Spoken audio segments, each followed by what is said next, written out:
Hello everyone. आप सब कैसे हैं? मैं उम्मीद करता हूं कि बहुत अच्छे होंगे और अपनी पढ़ाई को बहुत अच्छे से कर रहे होंगे। मैं Akash Kumar Bhadana ICT virtual classroom में आपका बहुत बहुत स्वागत करता हूं मेरे प्यारे बच्चों। जैसे आपको पता है मेरे प्यारे बच्चों, बेसिकली हमारी आपका 12th क्लास है और 12th क्लास है हमारी, और इसी 12th क्लास में हम लोग देख रहे हैं आपका ज्योग्राफी। ठीक है, तो आज हम चैप्टर नंबर 3 शुरू करेंगे, मानव विकास।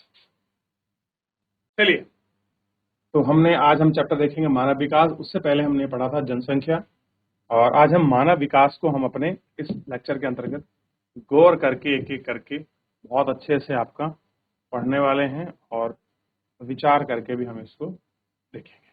ठीक, तो सबसे पहले हम बढ़ चलते हैं आगे चैप्टर की तरफ। और जैसा कि आप जानते हैं इस चैप्टर में क्या क्या चीजें हैं जो इम्पोर्टेंट हैं। वृद्धि और विकास आपके लिए एक ही है। देखिए, वृद्धि और विकास शब्द आपके लिए नए नहीं है। आपके चारों ओर देखिए, लगभग प्रत्येक वस्तु जो आप देख सकते हैं, बहुत सी चीजें जो आप नहीं देख सकते हैं, बढ़ती हुई विकसित हैं। पौधे, नगर, विद्याचार और विद्यालय, यहाँ तक क्या स्वयं सहायता समूह भी हो सकते हैं। क्या इसका अर्थ है?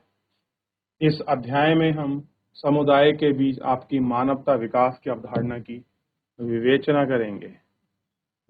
वृद्धि और विकास दोनों ही समय में परिवर्तन को इंगित करते हैं। अंतर यह है कि वृद्धि मात्रात्मक और निरपेक्ष मूल्य है। इसका पहचान धनात्मक अथवा ऋणात्मक हो सकता है। अर्थ है कि परिवर्तन धनात्मक हो, इसके अलावा इंगित कर सकता हो आसमान को। विकास का अर्थ है गुणात्मक परिवर्तन। अगर आप किसी के लिए डेवलपमेंट सोच रहे हैं तो उसका मीनिंग क्या है? क्वालिटेटिव चेंज होना चाहिए रिलेटिव टू मूल्य के, एक्सचेंज के। विकास तब नहीं हो सकता है जब वर्तमान दशाओं में वृद्धि ना हो। विकास उस समय होता है जब सकारात्मक वृद्धि हो। सकारात्मक वृद्धि से सदैव विकास नहीं होता। विकास उस समय होता है जब गुणवत्ता सकारात्मक परिवर्तन होता है। ठीक, उदाहरण के तौर पर किसी निश्चित समय अवधि में किसी नगर की जनसंख्या से 1 लाख से 2 लाख हो जाती है, तो वो क्या हुई? नगर की वृद्धि। यदि आवास जैसी सुविधा, मूलभूत सुविधा, अन्य विशेषताएं जैसी रहती हैं, इस वृद्धि का विकास नहीं करती। क्या आप वृद्धि और विकास में अंतर करने के लिए कुछ एग्जाम्पल दे सकते हैं कि भैया ग्रोथ और डेवलपमेंट क्या है? आप अच्छे से स्पष्ट कर सकें या बता सकें तो बड़ी खुशी की बात है। विकासहीन वृद्धि, विकासयुक्त वृद्धि, एक लघु निबंध लिखिए, इसे दर्शाने वाले आपके चित्र बनाइए। ठीक, ये हमको देखना। क्या आप जानते हैं कि नगर में वृद्धि एक ऋणात्मक हो सकती है? क्या चीजें हैं, कैसे कुछ है, और इन सब विषय पर हम लोग आपका देखेंगे। यह देश आर्थिक जितने ज्यादा बड़ी होती है उसे उतना ही अधिक विकसित माना जाता है, लेकिन वृद्धि में अधिकांश लोगों के जीवन का कोई संबंध नहीं होता है। इस देश के लोग जीवन की गुणवत्ता में जो आनंद लेते हैं, उन्हें अवसर उपलब्ध हैं, निजी स्वतंत्रताओं का भोग करते हैं, विकास के महत्वपूर्ण पक्ष में और नहीं। पहली बार विचारों के दशक में 1980 के अंत तक 1990 के प्रारंभ में स्पष्ट किया गया था कि इस संबंध में जो दक्षिणी एशियाई अर्थशास्त्री महबूब उल हक और अमित सेन द्वारा आपके दिए गए थे। महबूब उल हक और अमित सेन द्वारा। तो ध्यान रखिए, दो ऐसे व्यक्ति हुए हैं जिन्होंने मानव भूगोल के अंतर्गत मानव को डेवलपमेंट करने के लिए, अमित सेन और आपका प्रोफेसर महबूब उल हक, पहली बार तो दोनों आपके घनिष्ठ मित्र थे, और घनिष्ठ मित्र के साथ इन दोनों ने एक आपका मानव विकास सूचकांक जारी किया। ठीक, और इसी मानव विकास सूचकांक को हम पढ़ेंगे कि आखिर में मानव विकास सूचकांक है क्या, कैसे ये डेवलपमेंट की बात करता है, कैसे डेवलपमेंट को दिखा। देखिए, मानव विकास की अवधारणा, ह्यूमन डेवलपमेंट क्या है, का प्रतिवेदन डॉक्टर महबूब उल हक द्वारा किया गया था। डॉक्टर हक ने मानवता के विकल्पों में वृद्धि का वर्णन करते हैं। उनके हिसाब से डेवलपमेंट क्या है? विकल्पों में जो वृद्धि है वो ही डेवलपमेंट है। उनके जीवन में सुधार लाता है। अवधारणा में सभी प्रकार के केंद्र बिंदु है। मनुष्य स्थिर नहीं है बल्कि परिवर्तनशील है। विकास के मूल उद्देश्य ऐसी दशाओं को उत्पन्न करना है जो लोग सार्थक जीवन व्यतीत कर सकें या आपका जी सके। सार्थक जीवन केवल दीर्घ काल में नहीं होता, जीवन का कोई उद्देश्य होना भी आवश्यक है। इसका अर्थ है कि लोग स्वास्थ्य को अपने विवेक और बुद्धि के विकास करें और समाज के प्रतिभाग करें और अपना उद्देश्य जो है उसे पूरा करने के लिए वो आपका स्वतंत्र है, यानी पर उन पर किसी भी प्रकार की कोई बाधाएं नहीं है। वो अपने जीवन को अपने हिसाब से जी सकते हैं, अपने हिसाब से चल सकते हैं। डॉक्टर महबूब उल हक की मानव विकास अवधारणाओं को लेकर दी गई कुछ क्वेरी थी, इनको देख लीजिए।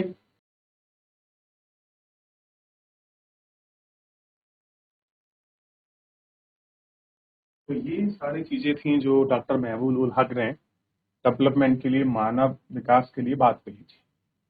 ठीक है, चलिए आगे बढ़ते हैं। मुझे अब देखिए, सार्थक जीवन का मीनिंग है। जन्मदिन मुबारक हो सहराज, धन्यवाद प्रिया। मुझे अच्छे स्वास्थ्य की शुभकामना। कैसे कह रही? मुझे मुझे जो भी आप विशेष दो उसमें वेल्थ की बात हो, मुझे वेल्थ से जुड़ी आप विशेष दो। मैं स्कूल में पढ़ाई पूरी करके कॉलेज जाना चाहती हूँ। वो क्या है? उसका सपना है कि मैं कॉलेज जाना चाहती हूँ, मैं कुछ करने लायक बनना चाहती हूँ। अच्छा हो तो तुम एक सार्थक जीवन जीना चाहती हो। वही कुछ पढ़ोगे लिखोगे मीनिंग होगा तो कैसा होगा? एक यूजफुल, एक सार्थक जीवन आपका होगा। बाल लिंगानुपात में गिरावट के मुद्दे संबोधित करने के लिए भारत सरकार ने बेटी बचाओ बेटी पढ़ाओ शुरू किया, अपने साथियों के साथ चर्चा की और अधिक इन सब चीजों पर बात की। निम्न में से कौन सा जीवन सार्थक है, ये हमको ठीक। अब से 1 साल बाद आप अपने आप को कहां देखेंगे, मृतक या कारावास? कह रहे हैं कि आज से आप अपने आप को 1 साल के बाद कहां देखेंगे, ये इसकी बात क्या है। ठीक। और कह रहे हैं कि मुझे आशा है कि कैंसर रोग से मुक्त रास्ता, सस्ता इलाजी प्रभाव हम लोग आपका ढूंढ पाए। दीर्घ एवं स्वास्थ्य जीवन जीना, ज्ञान प्राप्त करना, एक शिष्ट जीवन जीने के पर्याप्त संसाधनों का होना आवश्यक है। इन सारे जीवन के लिए ये सारी चीजें आपका होना बहुत आवश्यक है।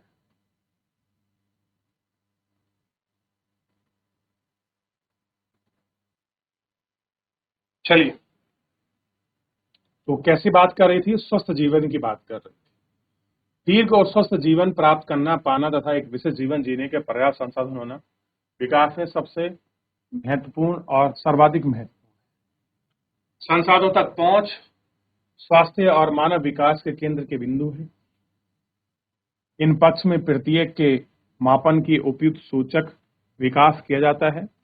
क्या आप सूचक के बारे में सोच सकते हैं? लोगों ने अपने आधारभूत विकल्पों को तय करने क्षमता और स्वतंत्रता नहीं होती।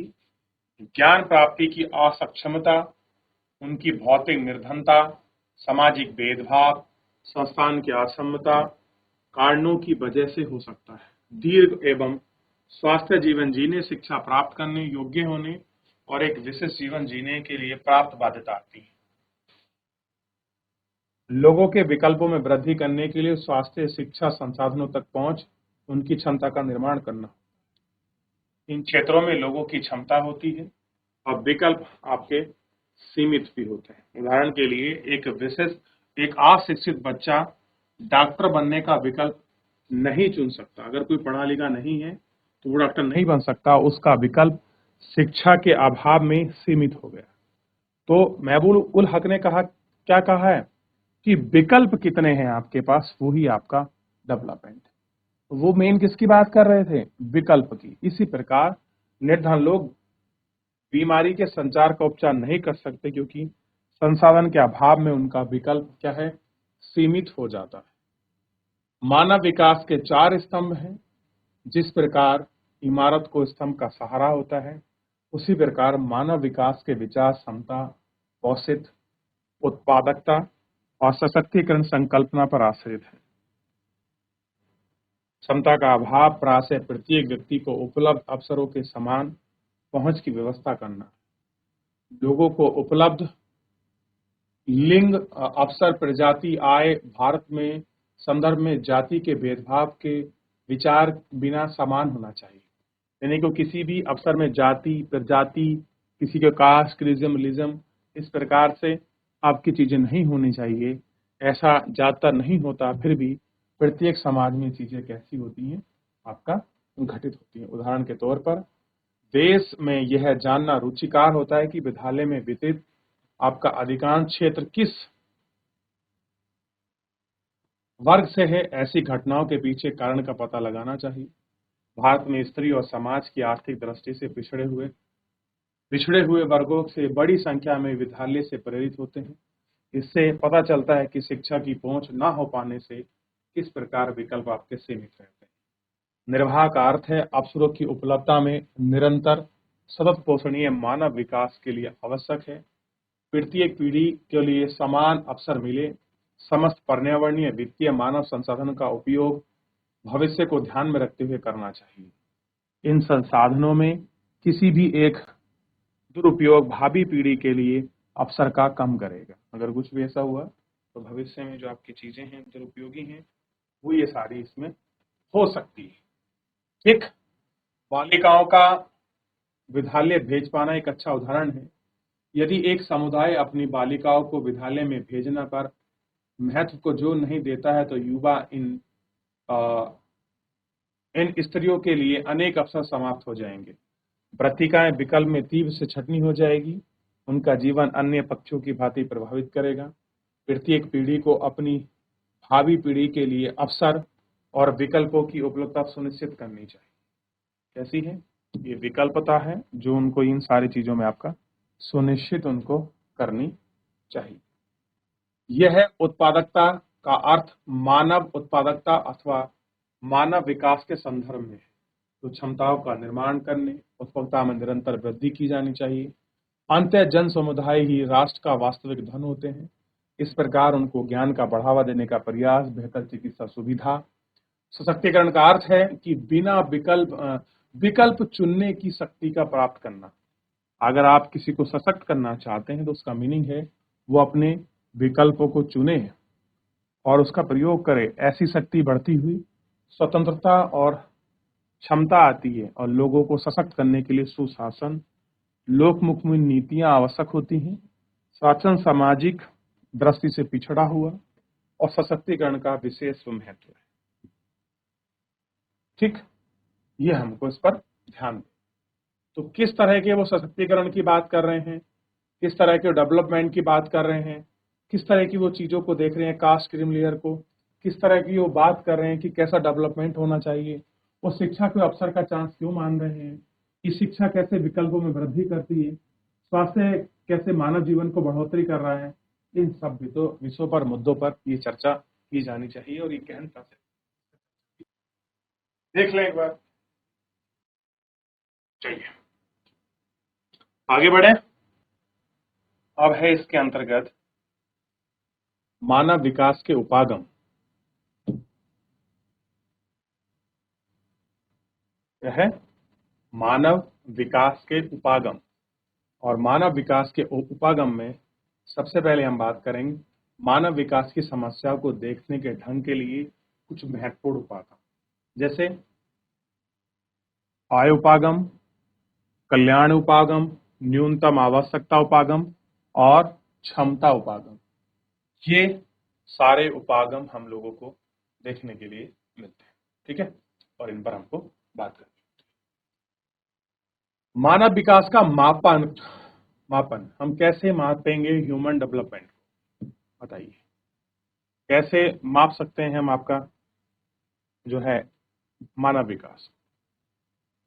मानव विकास सूचकांक जिसको हम एसडीआई कहते हैं, स्वास्थ्य, शिक्षा और संसाधनों तक पहुंच जैसे प्रमुख क्षेत्रों पर निष्पादन यानी कि परफॉर्मिंग के बेस पर आधार पर देशों के क्रम में तैयार करता है। इसमें हेल्थ, एजुकेशन और रिसोर्सेज तक लोगों की पहुंच है, उनकी परफॉर्मेंस के हिसाब से, कंट्री के हिसाब से आपका रैंकिंग देता है। क्लियर है? जो क्रम 0 से 1 के बीच स्कोर पर आधारित होता है। जो देश मानव विकास महत्वपूर्ण अपने रिकॉर्ड को प्राप्त करता है। स्वास्थ्य का मूल्य करने के लिए चुना गया सूचक जन्म के समय जीवन प्रत्याशा, उच्चतर जीवन प्रत्याशा का अर्थ है कि लोगों के पास अधिक दीर्घ और अधिक स्वास्थ्य जीवन जीने के ज्यादा अवसर। कैसे हों ये सारे जीवन जीने के अधिक अवसर। प्रौढ़ साक्षरता दर सकल नामांकन अनुपात ज्ञात पहुंचने की को प्रदर्शित करता हो। पढ़ी और लिखित जाने वाले वयस्कों की संख्या और विद्यालयों के नामांकन बच्चों को आपका दर्शाता है कि किसी देश विशेष में ज्ञान की पहुंच कितनी आसानी या आपका कठिन है। संसाधनों तक पहुंच के लिए क्रय शक्ति अमेरिकी डॉलरों के संदर्भ में मापी जाती है। इनमें प्रत्येक आय को 1/3 भार दी जाती है। मानव विकास सूचकांक इन सभी आयामों को लिए दिया गया भार का कुल योग होता है। स्कोर 1 के जितना निकट होता है मानव विकास उतना ही अधिक होता है। यानी कि स्कोर दिया होता है आप 1 के कितने निकट हैं उतना अच्छा होता है। और जब आप अति उच्च पर होते हैं तो इस तरीके से मानव विकास का निम्न स्तर पर मापा जाता है। अगर आप 1 के दूर होंगे तो आपको मानव विकास में लो अंक में आपको मापा जाएगा कि भैया जो आपकी परफॉर्मेंस है वो इतनी अच्छी नहीं। तो 1 के मापक जो अंक है उसी में इसको हम माप। देखिए तो ह्यूमन डेवलपमेंट इंडेक्स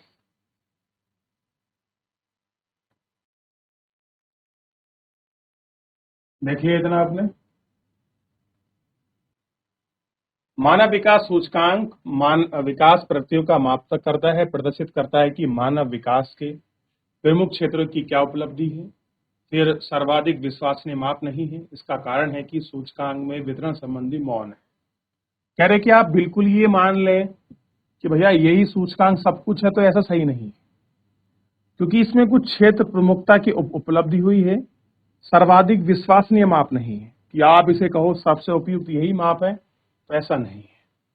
माप सकता है, क्लियर है। इसका कारण है कि यह सूचकांक जिस वितरण की ये बात करता है उस पर ये मौन रहता है कि तुमने कैसे कुछ लिया है, क्या इंडिकेटर उठाए हैं, किस तरीके से आपने मापा है, कैसे आपने आपके स्कोरिंग दी है, कैसे आप 2.68 कह रहे हो, 2.35 कह रहे हो, कैसे आप 8.98 कह रहे हो, किस बेसिस पे कहा है आपने। इस बेसिस पे मौन रहता है।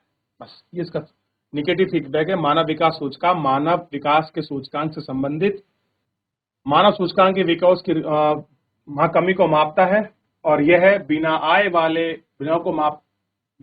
वाले की माप है। किसी देश के मानव विकास सूचकांक में कमी को दर्शाने के लिए 40 वर्षों की आयु तक सीमित रहकर एक आपका संभव मितव्यता है, पूर्ण निरंतर है। स्वच्छ जल की पहुंच रखने के लिए जनसंख्या और अल्प भर छोटे बच्चों की संख्या इससे गिनने वाले मानव गरीबी सूचकांक इन सब की कमी को घटित है। मानव विकास में इन दोनों पैमानों में उपयुक्त संयुक्त अवलोकन है जो मानव विकास की स्थिरता को चित्र के आधार पर वर्णित करता है। इस चित्र के आधार पर दिखाया गया है कि कैसा आपका मानव विकास है। ठीक है, ये हमको यहाँ पर दिखाया गया है भैया कैसा आपका मानव विकास है। तो ये कुछ आधार थे जिनके आधार पर इसको बताया कि निगेटिव एक्सपेक्ट में है, इस एक्सपेक्ट में चल रहा है। तो इन आधारों को आगे बढ़ने से पहले और इनको आपको देखने से पहले इनको हम देखें।